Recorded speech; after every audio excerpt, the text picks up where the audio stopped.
I'm back with my final thoughts on the Kylie Cosmetic Powder Blush. Now, in reference to X-rated, this is one I'm pleasantly surprised. I was not going to purchase this one, but as I started to go through my current collection of blushes, I don't have something that is this shade, and I said, it's probably just going to be too subtle. Pleasantly surprised how it looked on my cheeks. Beautiful shade. For X-rated, I feel if you are pale all the way down to my shade, medium dark, this shade will look fine on you. If you are darker than me, I don't feel that this shade would show up on your skin tone. Next is Hot and Bothered. You have a coral shade, again, a color that even just with one swatch, there was a lot of pigmentation that of course you can build up the shade. This is a shade that, again, I would recommend if you are my skin tone and higher. I feel if you're very pale, this also might be too much for you. It's something that you're really going to have to blend out. So I would personally start with light skin tone and go all the way down. And the last one, Hopeless Romantic. That's my favorite one. This is the one I have on right now. Very bold color. The darker that you are, the deeper in complexion, your skin is going to soak up Hopeless Romantic.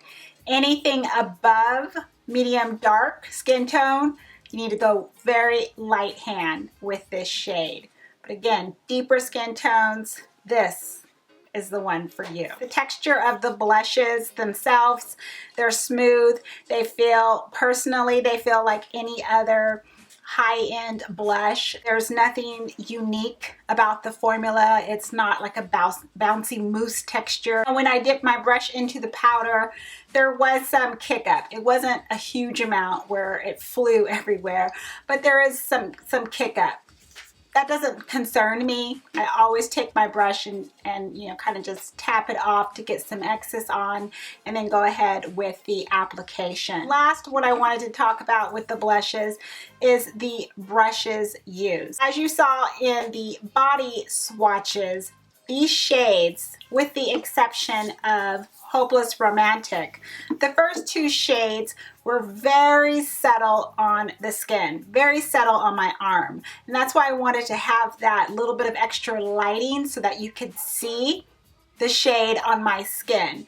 Now, when I swatched these shades and I noticed that on my skin, they weren't swatching as well as I would have hoped they would have shown.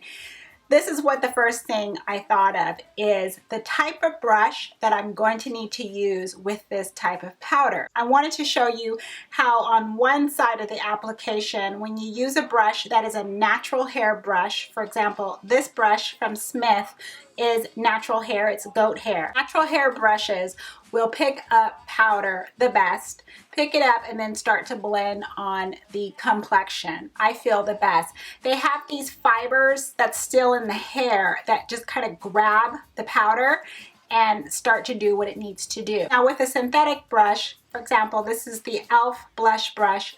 This does not have those type of natural fibers that you would find in a natural hair brush.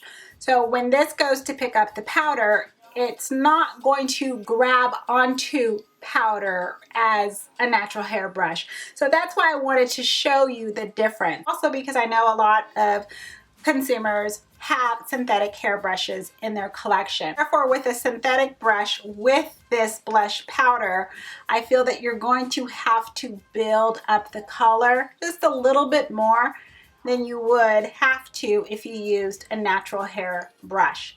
For this application of the last blush for Hopeless Romantic, I did use this goat hair brush and it blended out like a dream. Size of the compact, mirror enclosed, the powder, it's the same exact look, the same design, same packaging as the highlighters. The grams in the powder itself for the blushes is a little bit less than what's in the highlighter.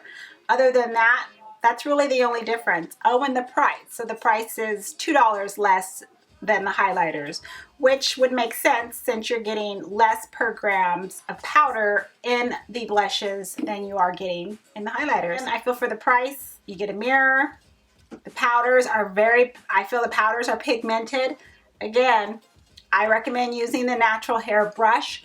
You're going to get a beautiful application. Also keep in mind, a synthetic brush, you're going to need to build it up a little bit. But in the bundle pack that I saw on the Kylie Cosmetic website, there's all these different colors. So you've got some very pale pink shades, so that would work for pale skin, light skin. Then of course you have the very deep shade of Hopeless Romantic.